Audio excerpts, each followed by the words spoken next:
個符號嗎？我可否知你還好嗎？日前問你的話，目前未答到嗎？需三知嗎？你應該想發人心聲，我即管等到無止境。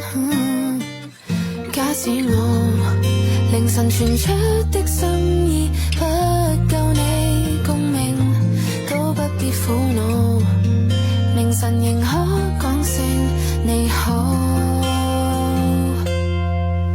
如果很喜歡也可以吞吞吐，如果不喜歡也可以不必透露，這一種愛慕不必很過度，不清不楚剛剛好，寧願真心話你一世不宣佈，寧願忐忑的我不會傷心過度，寧願一天一句問好，如夏天福不需奉告。